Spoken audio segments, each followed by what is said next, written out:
चलिए, good morning. आज हम आपके सामने बात करेंगे क्लास ट्वेल्थ में हिस्ट्री।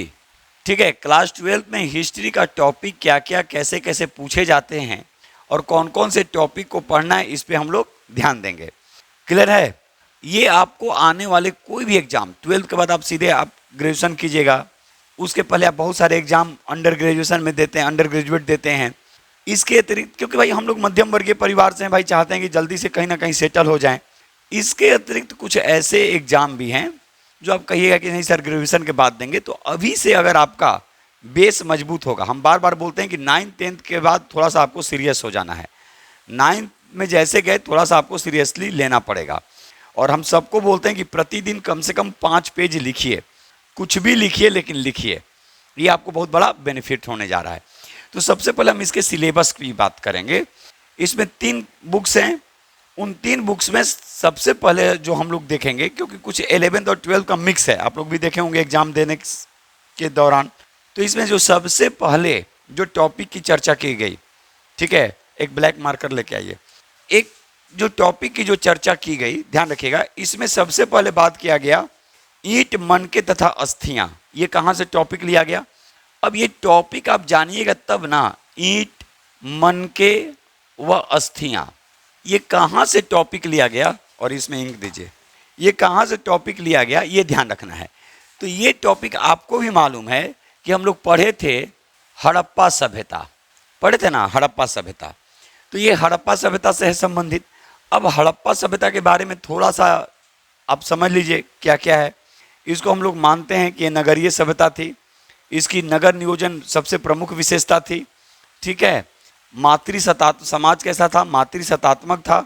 इसकी जो विशेषताओं में देखा जाता है कि नगर नियोजन, ठीक है, तो ये अपने ड्रेनेज सिस्टम के लिए काफ़ी मशहूर था। कौन? हड़प्पा सभ्यता। तो जब हम लोग हड़प्पा सभ्यता पढ़ेंगे तो स्वाभाविक है कि इसके पहले के भी कहीं कहीं क्वेश्चन पूछे जाते हैं जो इसमें नहीं दिया है। जैसे आप देखिएगा कि कुछ क्वेश्चन आपसे पूछे जाएंगे पाषाण काल से, ये याद रखिएगा, पाषाण काल से कुछ क्वेश्चन पूछे जाएंगे। और उन क्वेश्चन में सबसे जो प्रमुख जो क्वेश्चन जो आते हैं, पाषाण काल कहिए या जो भी चीज़ कहिए, पुरातात्विक जो हम लोग जो इतिहास का पूरा जो स्रोत देखे, ठीक है, पुरातात्विक स्रोत, साहित्यिक स्रोत और विदेशी स्रोत देखे थे ना, 3 स्रोत देखे थे ना। देखिए, स्रोत में हम लोग 3 देखे थे, पुरातात्विक स्रोत, साहित्यिक स्रोत और विदेशी स्रोत। तो ये पाषाण काल से 1-2 क्वेश्चन जो पूछे जाते हैं, नवपाषाण काल या पूरा पाषाण काल या मध्य पाषाण काल। लेकिन एक इसमें और क्वेश्चन जो पूछा जाएगा, सी कार्बन पद्धति या सी पद्धति। सी का मतलब होता है कार्बन, तो कार्बन पद्धति पूछेगा या फिर सी पद्धति पूछेगा, ये याद रखेगा। तो ये सब क्वेश्चन आपसे पूछे जाएंगे। अब यहाँ पे ईंट, मनके और अस्थियाँ, अब आप घर में पढ़ते होंगे तो कहिए कि सर तो हमें पढ़ा ही नहीं, ईंट, मनके और अस्थियाँ, आई बात समझ में। लेकिन आपको ये ध्यान में होना चाहिए कि जब हम क्लास ले रहे थे तो सबसे पहले एनालिसिस किए थे हम प्राचीन भारतीय इतिहास के बारे में। और प्राचीन भारतीय इतिहास को हमने 3 रूपों में देखा था। 3 रूप में देखे थे ना प्राचीन भारत के इतिहास को, ठीक है। पहला क्या देखे थे हम? पहला क्या देखे थे? प्राग ऐतिहासिक, उसके बाद आदि ऐतिहासिक, और तब हम लोग देखे थे ऐतिहासिक। ठीक है, ध्यान दे दीजिएगा, एकदम आराम से समझना है, पहले टॉपिक समझ लीजिएगा, कहीं फिर दिक्कत नहीं आएगी। हम पहले ही बोले हैं कि जो लोग बीपीएससी टीआरई 3.0 दें, 4.0 दें, कुछ भी दें, एक दिमाग में मैनिया बैठ गया है कि हम टीचर का एग्जाम देंगे तो अलग क्वेश्चन पूछेगा और बीपीएससी का मेन एग्जाम देंगे तो अलग क्वेश्चन पूछेगा। नहीं, टीचर का तो हम तो चाहते हैं कि सबसे टफेस्ट क्वेश्चन टीचर के एग्जाम में पूछा जाए, क्योंकि एज ए टीचर्स केवल टीचर नहीं होते हैं, भविष्य निर्माता होते हैं। आप आईएएस बनिए, डीएम बनिए, बीडीओ बनिए, सीईओ बनिए, आप कुछ भी बनिए, उसमें सबसे महत्वपूर्ण जो रोल्स होते हैं वो टीचर का ही होता है। तो ये आपको, अब पहले क्या था बिहार में, बीएड कर लो जी टीचर बन जाओ। हम तो बहुत खुश हुए कि बहुत दिनों के बाद सरकार देर से ही सही लेकिन बहुत शानदार डिसीजन ली, और ऐसा होना चाहिए। एक और अभियान मेरा चल रहा है कि बिहार बोर्ड में 10th में बहुत जल्द इंग्लिश लागू हो जाए, इसके लिए भी हम प्रयासरत हैं। तो पहले समझना है, तो अब कोई भी एग्जाम दीजिएगा, कभी भी दीजिएगा, आपको लगेगा कि नहीं हम जो यहाँ से पढ़ के गए स्पिरिट ऑफ सक्सेस क्लासेस से, सर ने इस चीज़ को क्यों बोला, कि एकदम इसी तरह से बाबू कॉन्सेप्ट के साथ पढ़ लीजिए। नौकरी मान लीजिए कि सेकेंडरी है, लेकिन इसको पढ़ना है। तो जैसे हम लोग देखें, जब अब यहाँ पे आएगा हड़प्पा सभ्यता, तो यहाँ एक क्वेश्चन बनता है कि ये जो सभ्यता है इसको हम लोग बोलते हैं आद ऐतिहासिक।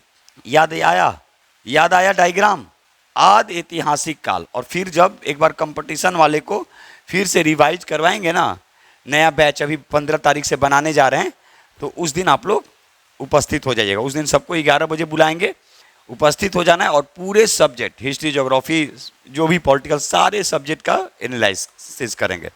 ठीक है, वो ऑफलाइन ही होता है। तो यहाँ पे ध्यान दीजिएगा आदि ऐतिहासिक, और इसको हम लोग अलग अलग रूप में देखे। प्राचीन भारतीय इतिहास को देखे थे ना, क्या क्या, प्राग ऐतिहासिक, याद आया, रिवीजन आया दिमाग में। प्राग ऐतिहासिक, आदि ऐतिहासिक, और एक और क्या दिए थे, ऐतिहासिक। क्लियर हुआ, ऐतिहासिक काल। अब देखिए आदि ऐतिहासिक काल को क्या बोला गया, क्लियर हुआ, आ गया ना। अब जब ये घर में आप उठा के किताब पढ़े होंगे तो आपको थोड़ा सा अटपटा लगा होगा, क्योंकि आप इंडेक्स देखे नहीं होंगे, सीधे पन्ना पहले, अच्छा देखी थी, ओ यानी एक सर का असर हो गया है, नहीं कि सर क्यों इंडेक्स करवाते हैं। पहले इंडेक्स ही देखा जाता है, क्या क्या है। पहले किचन में जाइएगा तब ना देखेगा कि चावल है, दाल है, नमक है, जीरा धनिया गोलकी, चाय बनाने के लिए जाते हैं तो चाय पत्ती, चीनी, और क्या, दूध। और आजकल तो लोग मसाला डाल देता है, गोलकी आया थी का मार, एकदम लगता है कि उसको सब्जी बना देना है। तो यहाँ भी यही चीज़ है। जब आप कोई टॉपिक पढ़ने जाते हैं तो सबसे पहले हम उस चैप्टर पढ़ने से पहले हम उसको टॉपिक के रूप में देखते हैं। तो पहला क्या है, ईंट, मनके और अस्थियाँ, इनके बारे में। और हमको इनके बारे में कहाँ से पढ़ना है, हड़प्पा सभ्यता के बारे में पढ़ना है। हड़प्पा सभ्यता क्या, 2500 बीसी से 1750 बीसी तक माना गया। यह एक नगरीय सभ्यता थी, नगर नियोजन के लिए जाना जाता था। क्लियर हुआ, सबसे प्रमुख नगरों में हड़प्पा और मोहनजोदड़ो दोनों को जुड़वा राजधानी कहा गया। उसी तरह कालीबंगा को तीसरी राजधानी के रूप में देखा गया, और कुल नगरों की संख्या लगभग 6 थी जो पूरी तरह से विकसित थी। उनमें एक ऐसा नगर था, एक ऐसा पूरा स्थल था जो बिना दुर्ग का था, उसका नाम क्या था, बिना दुर्ग का था, उसका नाम क्या था, चनहुदड़ो। क्लियर हुआ, ये चीज ध्यान रखना है। कोई दिक्कत यहां तक? चलिए आगे अब देखेंगे कि दूसरा क्या है, एकदम आराम से। तो इसमें देख लेना कैसे क्वेश्चन पूछेगा। तो पाषाण काल या जो भी चीज हम लोग देखेंगे तो उसमें हम देखेंगे क्या, कि सी कार्बन, ठीक है, यानी कार्बन पद्धति। एकदम आराम से देखिए, एक बार जाके घर में भी इसको देख लीजिएगा, और देखिए कि क्वेश्चन यहीं से आएंगे 12th में। इसलिए पहले ही बोले थे कि हम अब 12th का बैच जो भी पढ़ाएंगे यहाँ से भी उसको ये करेंगे। कभी कभी लाइव भी ले लेंगे, कभी कभी रिकॉर्डेड भी जाएगा। तो इसमें हम लोग क्या देखे, हड़प्पा। क्लियर हुआ, कोई दिक्कत यहाँ तक किसी को नहीं? उम्मीद रख रहे हैं कहीं दिक्कत नहीं हुई होगी। चलिए इसका दूसरा देखेंगे कि दूसरा टॉपिक क्या है इसका। कहता है कि राजा, किसान और नगर, सोचने का विषय है। राजा जो शासन करेगा, किसान यानी अर्थव्यवस्था से संबंधित, व नगर की बात जो शहर के क्षेत्र में। अब यहाँ एक क्वेश्चन और बनता है, ये हुआ राजा यानी प्रशासन, ये हुआ किसान यानी ग्रामीण क्षेत्र, और ये हुआ नगर यानी शहरी क्षेत्र। तो आपसे यहाँ पे क्वेश्चन पूछेगा, ग्रामीण सभ्यता व नगरीय सभ्यता में अंतर को बताइए या बताएं। क्लियर हुआ, देखिए कैसे क्वेश्चन पूछा जाता है। देखे होंगे आप लोग, क्वेश्चन बैंक भी पूछा भी गया होगा। कोई दिक्कत? देखिए राजा यानी शासन जो करने वाला, शासन जो करेंगे। अच्छा, राजा का मतलब क्या होता है? हम लोग कहते हैं रामराज, कहते हैं ना। देखिए रामराज का मतलब होता है हम लोग रामराज का मतलब एकदम सीधे नारा लगाते हैं जय श्री राम, वैसा कुछ नहीं है। ध्यान दीजिएगा, हम लोग तो एक भावनात्मक तरीके से धर्म से जोड़ लेते हैं। रामराज का मतलब होता है कि वैसा शासक, वैसा राजा। जैसे मान लीजिए आप डीएम बनिएगा और आपके एरिया में कोई अगर भूखा सो रहा है, कोई पीड़ित है और कोई भ्रष्टाचार से ग्रस्त है, तो वो आपका एरिया रामराज नहीं है। यानी रामराज का मतलब होता है कि भय, भूख, भ्रष्टाचार से मुक्ति। यानी अगर कोई भय से पीड़ित है, भूख से पीड़ित है, भ्रष्टाचार से पीड़ित है, तो उससे मुक्ति दिलाना प्रशासक का, शासक का काम होता है। और तभी हम उस क्षेत्र में रामराज की संकल्पना को ये कर सकते हैं। आई बात समझ में? ये ध्यान रखना है। तो अब रामराज का मतलब ये नहीं कह देना है कि जय श्री राम, ठीक है, वो अलग चीज़ है, वो भावना हम आपकी समझ रहे हैं, कदर कर रहे हैं। अब आप हमको यहाँ से नास्तिक समझिए, आस्तिक समझिए, जो समझिए, ठीक है, हमें थोड़े हम लोग को राजनीति करना है, ये याद रखिएगा। तो कहने का तात्पर्य होता है रामराज का मतलब क्या? रामराज का मतलब होता है कि भय, भूख, भ्रष्टाचार से मुक्ति।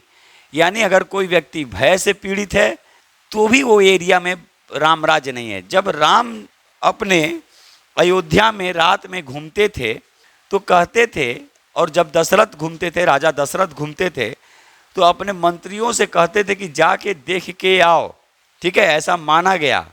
वो तो कल्पना किया गया ना, ऐसा माना गया कि वो कहते थे कि जाके देख के आओ कि कोई भय से, कोई भूख से और कोई भ्रष्टाचार से पीड़ित तो नहीं है। और फिर रात में अपने एक बार फिर विजिट करने निकलते थे, ऐसा माना जाता है। इसी को सही में रामराज कहा गया। क्लियर हुआ? कोई दिक्कत है? तो रामराज का मतलब भय, भूख, भ्रष्टाचार से मुक्ति। क्लियर? तो यहाँ पे राजा, किसान और नगर की हम लोग चर्चा करेंगे। यानी आरंभिक राज्य और अर्थव्यवस्थाएं, इसमें किसकी बात करेंगे? आरंभिक यानी शुरू से, राज्य व अर्थव्यवस्थाएं, इसकी चर्चा करेंगे। इतनी अच्छी किताब है, पढ़िएगा आप लोग, मन खुश हो जाएगा, फिर किसी दोस्त की जरूरत नहीं पड़ेगी। आई बात समझ में? इससे दोस्ती कर लीजिएगा तो फिर किसी दोस्त की जरूरत नहीं पड़ेगी। और ये कभी नहीं सोचेगा कि मुझे 90 नंबर लाने के लिए पढ़ना है 100 नंबर। आप जब खुश होकर जब पढ़ना शुरू करते हैं ना, तो समझिए कि आप सही में कुछ ना कुछ जरूर कर लीजिएगा। तो खुश होकर पढ़ने बैठना है, आज कुछ इसी तरह पढ़ना है। और जब अंदर से जब ये महसूस होने लगे तो सोचिए कि कितनी अच्छी टॉपिक है। ईंट मन के अस्थियां जब पढ़िएगा, हड़प्पा सभ्यता के बारे में कल्पना कीजिएगा, अरे कैसे था, सोचने का बात है। जब राजा की चर्चा आएगी तो राजा की कल्पना में डूब जाएंगे। किसान जब आएगा तो किसान देखेंगे, अरे सबसे बड़ा योद्धा, खुले आसमान के नीचे, इससे बड़ा कोई रिस्क ले ही नहीं सकता है, ठीक है। नगर की बात आएगी तो आपके आसपास के क्षेत्र, कोई दिक्कत यहाँ तक? चलिए, तीसरा जो है बंधुत्व, जाति तथा वर्ग। देखिए, बंधुत्व, जाति व वर्ग, जाति अलग होता है, वर्ग अलग होता है, ये याद रखिएगा। और क्वेश्चन आप देखे होंगे, पूछा गया है जाति तथा वर्ग में अंतर, है ना? पूछा गया है ना, जाति व वर्ग में अंतर पूछा गया है ना, कि नहीं पूछा गया? जाति और धर्म में अंतर पूछा गया ना। एक और यहाँ पे क्वेश्चन पूछा गया होगा, संप्रदायवाद। तो जब बंधुत्व की बात करेंगे, जाति और वर्ग की बात करेंगे, तो यहाँ संप्रदायवाद की चर्चा होगी। लेकिन मुझे इसमें रहना है, बंधुत्व यानी भाईचारा, जाति और वर्ग के बारे में, ठीक है, वर्ग के बारे में, ठीक है। अब एक और यहाँ पे क्वेश्चन पूछेगा, जाति और वर्ण, जाति व वर्ण, ये भी क्वेश्चन पूछा गया होगा, ये भी क्वेश्चन पूछा गया होगा। तो ये सब क्वेश्चन आपसे पूछे जाने की काफी संभावना होती है। कोई दिक्कत है? चलिए, उसके बाद लिखेंगे अब इसमें क्या, इसमें कब से कब तक? तो इसमें 600 ईस्वी पूर्व से 600 ईस्वी तक, इसमें जो पढ़ना है 600 बीसी से 600 एडी तक का बात पढ़ना है। यानी शुरू से, यानी कह सकते हैं कि हम लोग ऐतिहासिक काल जो शुरू में लिखे थे, ऐतिहासिक काल से लेकर यानी 600 ईस्वी पूर्व, जो हम लोग कह सकते हैं वैदिक सभ्यता के बाद वाला था ना। जैसे वैदिक सभ्यता कब से कब तक? 1500 बीसी से 600 बीसी पूर्व, वैदिक सभ्यता बोला गया ना पूरा, ठीक है। यानी उसको हम लोग बोलते हैं उत्तर वैदिक काल, 1000 बीसी से 600 बीसी, और 1500 बीसी से 1000 बीसी, इसको ऋग वैदिक, लेकिन दोनों को मिला देंगे तो वैदिक सभ्यता कहलाता है ना, ठीक है। तो उसके बाद वाला, और फिर कब तक पढ़ना है? 600, यानी यहाँ तक कि इसको हम लोग बोल सकते हैं 7वीं शताब्दी, जब राजपूतों का शासनकाल प्रारंभ हो जाता है। और भारत पे सबसे पहले मुसलमान जो 712 ईस्वी के आसपास, ठीक है, मोहम्मद बिन कासिम के साथ मोहम्मद बिन कासिम भारत पर आक्रमण करता है। तो वहां तक के आसपास को इसमें हम लोग को पढ़ना है। कोई दिक्कत है? चलिए, तो इसमें हम लोग देखेंगे सांस्कृतिक विकास भी देखेंगे, और सांस्कृतिक विकास से सब कुछ संभव है। सांस्कृतिक विकास के बारे में आज के बाद फिर कहीं दिक्कत नहीं आएगी। कोई दिक्कत यहाँ तक? लास्ट में हम दे देंगे, पहले यहाँ तक नोट कर लीजिए, उसके बाद फिर देख रहे हैं, या फिर आप लोग को भेज दिया जाएगा, ठीक है, फिर लिखवा देंगे, पहले समझ लीजिए। इधर इरेज कर दे रहे हैं, इधर लिख दे रहे हैं। इसके बाद है भाग दो में देखेंगे यात्रियों के नजरिए। तो यात्रियों के नजरिए मतलब क्या? जो लोग यात्रा आए, तो इसमें 10वीं शताब्दी से लेकर 17वीं शताब्दी तक है, यानी कह सकते हैं यात्रियों के नजरिए। ये याद रखिएगा, ये दूसरा पार्ट में आ गया, लेकिन हम चौथा नंबर लिख दे रहे हैं, यात्रियों के नजरिए, यानी यात्रा वृत्तांत। समझ में आ गया ना? जो हम लोग बोले थे विदेशी स्रोत, याद आया? विदेशी स्रोत, जैसे इब्न बतूता ने 1333 ईस्वी में मोहम्मद बिन तुगलक के शासनकाल में भारत की यात्रा पर आया। आई बात समझ में? मोहम्मद गजनी के शासनकाल में उत्बी फरूखी, अलबरूनी, फिरदौसी भारत की यात्रा पर आए। क्लियर हुआ? ये ध्यान रखना है। तो इसको कहा गया कि ये 10वीं शताब्दी से 17वीं शताब्दी तक। क्लियर हुआ? ये याद रखेंगे। अब इसमें जो यात्री आए, उन यात्रियों ने उस समय जो शासन व्यवस्थाएं थी उसके बारे में चर्चा किया। जैसे हमने अभी आपको बताया, उत्बी फिरदौसी मोहम्मद गजनी के शासनकाल में आए, अलबरूनी उसी के शासनकाल में आया, फारूकी उसी के शासनकाल में आया, यहाँ तक कि अब कहेंगे इब्न बतूता। तो इब्न बतूता जो था ये मोरक्को यात्री था, और 1333 ईस्वी में, ठीक है, भारत की यात्रा पर। उसी तरह आप देख लेंगे निकोलो कांटी, बारबोडोसा, ये सब नाम है जो पुर्तगाली थे, और भी इटली के यात्री था, पुर्तगाली यात्री था। तो ये लोग भी विजयनगर साम्राज्य की यात्रा पर आए, पढ़ाए थे विजयनगर साम्राज्य, हरिहर और बुक का। तो ये कहीं ना कहीं ये लोग यात्रा वृत्तांत के बारे में बताया कि उस समय भारत की स्थिति क्या थी। ठीक है, तो ये कहेंगे हम लोग कि यात्रियों का नजरिया, यात्रियों के नजरिए में। तो हम लोग शुरू में जो, फिर रिपीट कर रहे हैं, जो शुरू में हम लोग बनाए थे क्या, पुरातात्विक स्रोत, उसके पहले हम लोग बताए थे कि प्रागैतिहासिक काल, ऐतिहासिक, आदि ऐतिहासिक काल और ऐतिहासिक काल। उसमें हम लोग देखे थे पुरातात्विक स्रोत, साहित्यिक स्रोत और विदेशी यात्री। तो विदेशी यात्री की चर्चा आ गई। कोई दिक्कत? एकदम, इसीलिए बोलते हैं पहला क्लास बिल्कुल मिस नहीं करना है। अब यहां से एकदम आराम से क्वेश्चन पूछ देगा। कोई दिक्कत यहां तक? चलिए, दूसरा जो है भक्ति और सूफी परंपराएं। तो भक्ति और सूफी परंपरा क्या भाई? उस दिन भी हम लिखवाए थे भक्ति और सूफी। ठीक है, तो भक्ति और सूफी के बारे में पढ़ना है। बहुत अच्छा ये है।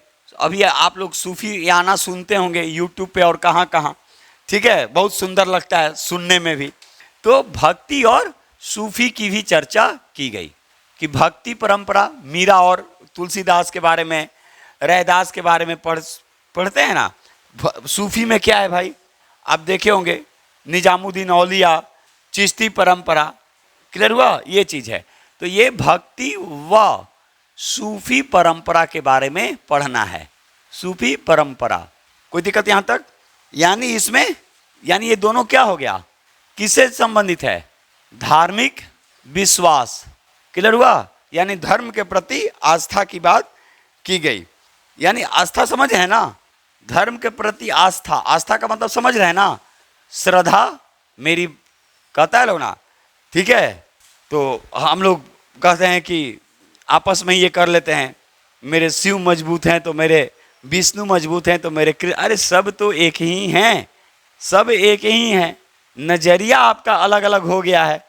अब तो लोग भगवान को भी जाति के रूप में बांट दिए हैं। सोचिए, लोग मतलब लगता है कि बंटवारा कर लिए लोग। जैसे आज के डेट में माँ बाप का भी बंटवारा कर देता है लोग ना। सोचिए आप कौन होते हैं बांटने वाले। उसी तरह भगवान को भी बांट दे रहा है लोग। तो जब आप माँ बाप को बांट सकते हैं तो भगवान को भी बांट सकते हैं। जीवन में आप कुछ भी कर सकते हैं। तो इन चीजों से बचना है। जहां आपको शांति लगे उसी को हम लोग बोलते हैं अध्यात्म। अध्यात्म का मतलब क्या होता है? जो मेरा अंदर की भावना, जिससे मुझे कुछ सुकून मिले। अब ये नहीं कि अगरबत्ती दिखा रहे हैं जाके गला काट रहे हैं, दूसरों को ठीक है प्रताड़ित कर रहे हैं और रोज चढ़ावा चढ़ा रहे हैं, वो नहीं होता है। और ये जब आप सुनिएगा ना सूफियाना, तो आपका पूरा माइंड चेंज हो जाएगा। एक बार कभी सुनिएगा आप लोग, ठीक है। तो भक्ति और सूफी परंपरा, कोई दिक्कत यहां तक? इस पे हम लोग बात करेंगे, ठीक है। भक्ति के बारे में, यानी ये धार्मिक हो गया ना, धार्मिक अनुष्ठान। उसके बाद हम लोग बात करेंगे एक साम्राज्य की राजधानी। एक साम्राज्य की राजधानी का मतलब क्या हुआ? अभी नाम लिए हैं, अभी नाम लिए हैं, जल्दी बोलिए। एक साम्राज्य की राजधानी, किसके बारे में बात किए थे अभी? फिर किसके बारे में बात किए थे? विजयनगर साम्राज्य। आ गया ना विजयनगर साम्राज्य के बारे में, ठीक है। देखिए, हरिहर और बुक्का नामक दो भाइयों ने अपने पिता के नाम पर, ठीक है, अपने पिता के नाम पर क्या नाम रखा? विजयनगर साम्राज्य, यानी संगम वंश स्थापित किया गया। और विजयनगर साम्राज्य में कई ऐसे वंश हुए जिस पे हम लोग चर्चा करेंगे। तो केवल विजयनगर साम्राज्य नहीं है, ये पूरा का पूरा उस समय के जितने भी वंश थे। तो आप देख लीजिए, ये 14वीं शताब्दी से लेकर, क्योंकि सबसे पहले 1336 ईस्वी में हरिहर और बुक्का के द्वारा शुरू किया गया, मोहम्मद बिन तुगलक के शासनकाल में। 14वीं शताब्दी से लेकर 16वीं, ठीक है, 16वीं शताब्दी तक। क्लियर हुआ? कोई दिक्कत यहां तक? नहीं ना? एक बार हम फिर आराम से बोल देंगे उसको, फिर आप लोग कॉपी में आराम से लिखेंगे। इसके बाद फिर आ गया किसान, जमींदार और राज्य। क्या आ गया? किसान, यहां लिख दे रहे हैं, किसान, जमींदार व राज्य। ये लोग तो पहले जाके मिले किससे? अंग्रेजों से। सबसे ज्यादा नुकसान इनको हुआ। कई कृषक आंदोलन भी हुए, देखे भी हुए ना कृषक आंदोलन। बिहार में जैसे 1914 में ताना भगत आंदोलन, जनजातीय और किसान आंदोलन दोनों के रूप में देखा गया। और भी कई किसान आंदोलन हुए, जैसे 1928 में सहजानंद सरस्वती के द्वारा किसान सभा। उसके बाद 1936 में अखिल भारतीय किसान सभा का आयोजन किया गया। तो ये लोग कहीं ना कहीं अपने स्वार्थ के लिए ही जाकर किससे मिले? अंग्रेजों से मिले। और बाद में जब इन पे आई तो ये लोग भी आंदोलन शुरू किए, क्रांति, विद्रोह शुरू कर दिए। आई बात समझ में? अपने लिए गड्ढा खोदिएगा तो दूसरे के लिए खोदिएगा तो दूसरा तो छलांग लगाना सीख जाएगा, लेकिन हो सकता है कि आप उसमें गिर जाइए। याद रखिएगा। कोई कहेगा कि सर वो रोक रहा है, तो टेंशन नहीं लीजिए, यहाँ इससे सीखिए। ये लोग रोकने की कोशिश किया, ये लोग छलांग लगाना शुरू कर दिया। ये लोग गड्ढा किए तो ये लोग छलांग लगाया। अब बाद में उसी गड्ढे में कौन गिर गया? क्लियर हुआ? देखिए, तो ये अंकित अगर गड्ढा खोदे तो आप लोग को टेंशन नहीं लेना है, छलांग लगा दीजिएगा, गिरेगा अपने। ये तो मस्त होकर बतियाते हो जाएगा तो गिर जाएगा। आई बात समझ में? उधर ध्यान रहेगा नहीं। चलिए, अब हम लोग देखेंगे भाग 3 में। कोई दिक्कत यहां तक? अब आ गया उपनिवेशवाद और देहात। कितना नंबर था? ये 7 होगा। उपनिवेशवाद, इस पे हम वीडियो एक शॉर्ट में बनाए भी थे, 2-3 मिनट 4 मिनट का, देख लीजिएगा आप लोग। वह देहात, उपनिवेशवाद का मतलब समझा दिए थे उपनिवेशवाद का मतलब, ठीक है। यानी इसमें एक तरह से कह सकते हैं कि सरकारी अभिलेखों का अध्ययन। सरकारी तंत्र था ना, ब्रिटिश सरकारी तंत्र के रूप में काम कर रहा था। क्लियर हुआ? इसके बाद इस पे लंबा बात हम लोग करेंगे, देखे भी थे। इसके बाद हम लोग देखेंगे विद्रोही और राज्य। फिर आ गया ना विद्रोही के बारे में। और इसमें विद्रोही के रूप में सबसे पहले किसको देखा गया? 1857 देखा गया ना। अब इसमें यहाँ पे कई और भी जनजातीय आंदोलन हुए, जैसे बिरसा आंदोलन, मुंडा आंदोलन, संथाल विद्रोह, मुंडा विद्रोह, संथाल विद्रोह नहीं हुआ। कई जनजातीय आंदोलन भी हुए, हो विद्रोह, ठीक है, कोल विद्रोह। तो इस तरह से देखा गया। और फिर उसी दरमियान 1857 का विद्रोह हुआ, जो स्वतंत्रता संग्राम का सबसे पहला विद्रोह माना गया। क्लियर हुआ यहाँ? तो 1857 इसमें पढ़ना है।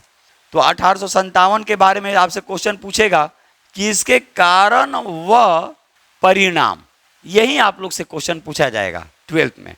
ऑब्जेक्टिव में तो बहुत सारे क्वेश्चन पूछेंगे। लॉर्ड कैनिंग उस समय भारत का गवर्नर जनरल था, ठीक है। कमल और रोटी प्रतीक चिन्ह था, रोटी यानी चपाती। उस समय इंग्लैंड के प्रधानमंत्री थे लॉर्ड पामस्टड, ये ध्यान रखना है। चर्बी वाले कारतूस के कारण ही क्या हुआ, र्यूमर फैला, और जिसके कारण से 1857 का विद्रोह 10 मई 1857 मेरठ से शुरू होता है। मंगल पांडे 34वीं एलिफेंट्री के सैनिक के रूप में थे, और उनको पहली बार उनको जो पहले थे जिनको फांसी की सजा दी गई। बिहार से वीर कुंवर सिंह, जिन्होंने 1857 की क्रांति में महत्वपूर्ण भूमिका निभाई, ठीक है, और बिहार से उन्होंने नेतृत्व किया। कहाँ, आरा के जगदीशपुर से। क्लियर हुआ ये चीज। इसके बाद करना है महात्मा गांधी और राष्ट्रीय आंदोलन। देखिए आ गया ना, महात्मा गांधी और राष्ट्रीय आंदोलन। तो महात्मा गांधी तो हम लोग पढ़ेंगे ही, ध्यान रखिएगा। ये कैसे पढ़ेंगे, 1915 से लेकर 1947। और एक राष्ट्रीय आंदोलन जो हम लोग पढ़ेंगे, तो इसको हम लोग पढ़ेंगे, ध्यान रखिएगा। राष्ट्रीय आंदोलन जो हम लोग पढ़ेंगे, ये पढ़ेंगे हम लोग 1905 से लेकर 1947। लेकिन ये इसको हम लोग गांधी युग के रूप में हम लोग देखेंगे। इसको किस रूप में देखेंगे, गांधी युग के रूप में तो देखेंगे। बेसिकली ये 1917 के बाद था, लेकिन हमने 15 ही लिखा, टेंशन नहीं लीजिएगा। एक और टॉपिक इसमें हम लोग बढ़ाएंगे, वो हम लोग बढ़ाएंगे आईएनसी, इंडियन नेशनल कांग्रेस, जो 1885 से लेकर 1947, जो 1845 से 1885 से लेकर 1947। अब दिमाग लगाइए, ये पढ़ेंगे या एक ही बार ये इसको डेप्थ में पढ़ लेंगे। हो गया 1885 से 1947, ये 1905 से 1947 आया। यहाँ बोर्ड पे देखिए मिला, 1885 से 1947, यहाँ 1915, ये मिला यहाँ आकर। इसीलिए इसी को हम लोग डेप्थ में पढ़ लेंगे, और इसमें थोड़ा थोड़ा गवर्नर जनरल वायसराय को करते हुए आगे बढ़ेंगे। कोई दिक्कत यहाँ आया समझ में ना, ये कॉन्सेप्ट के साथ पढ़े जाते हैं ऐसे। उसके बाद हम लोग देखिए, एक टॉपिक हम आपको बोले थे कि आपको पढ़ना पड़ेगा संविधान, जो पॉलिटिकल साइंस है। तो संविधान का निर्माण, और उसमें हम पहला क्लास का लाइव लिए हैं, एक बार वीडियो अपलोड हो गया है, उसको एक बार आप लोग देख लीजिएगा। और क्योंकि उसको हम अपलोड करेंगे, लाइव तो लेंगे ही, अपलोड करेंगे, क्लास में भी पढ़ाएंगे। तो आपको हम एक चीज़ बताए थे कि हिस्ट्री का जो अंतिम जो क्वेश्चन रहेगा वो संविधान से रहेगा, और पॉलिटिकल साइंस का अंतिम जो क्वेश्चन रहेगा वो महात्मा गांधी से रहेगा क्लास 12th में, ठीक है। तो इस तरह से आपको वर्क करना है। कोई दिक्कत, तो जो टॉपिक हम लोग किए उसको हम एक बार ब्रीफ में 5 मिनट में बोल दे रहे हैं, आप लोग एक बार मिला लेंगे। सबसे पहले ईंट, मनके तथा अस्थियां। पहला क्या है, ईंट, मनके तथा अस्थियां, जिनको अपना लिखना होगा एक बार में लिखते चले जाएंगे। इसमें हम लोग हड़प्पा सभ्यता के बारे में देखेंगे। दूसरा है राजा, किसान और नगर, जिसमें हम लोग बात करेंगे आरंभिक राज और अर्थव्यवस्थाएं से। अर्थव्यवस्था यानी देखिए, आर्थिक स्थिति तभी मजबूत होगी जब हम शैक्षणिक रूप से मजबूत होंगे। लेकिन आज के डेट में स्टूडेंट्स क्या हो गए हैं कि सोचते हैं कि हम पूरी तरह से पहले ही अभी कमाना शुरू कर दिए, अभी नया नया जन्मे लिए, 9th-10th में गए, 11th-12th में गए, पैसे की लत लग गई, तो फिर सोचिए कि आपकी स्थिति गड़बड़ होने जा रही है। आर्थिक स्थिति तभी मजबूत होगी जब आप शैक्षणिक तरीके से मजबूत होंगे, वही चीज इसमें यह है। उसके बाद हम लोग देखेंगे बंधुत्व, जाति तथा वर्ग, यानी बंधुत्व, जाति तथा वर्ग के बारे में हम लोग देखेंगे, जिसमें हम लोग इसमें आपसे क्वेश्चन पूछा भी गया है, संप्रदायवाद आप लोग देखे भी हैं। जाति और वर्ग के बारे में पूछा गया, जाति और धर्म के बारे में भी पूछा गया, वहाँ पॉलिटिकल साइंस में भी क्वेश्चन है। उसके बाद जाति और वर्ल्ड के बारे में भी क्वेश्चन पूछे गए। इसके बाद विचारक, विश्वास और इमारतें, ये करवाए थे ना, लिखवाए थे ना, ये नहीं लिखवाए थे, छूट गया था तो लिख लीजिए। विचारक, विश्वास और इमारतें, ये भी एक टॉपिक है।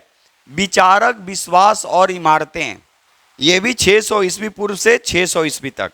इमारतें मतलब समझ गए। देखिए अभी हम लोग पढ़े थे पुरातात्विक स्रोत में, अभिलेख, सिक्के, भवन और स्मारक, याद आया, क्लियर हुआ।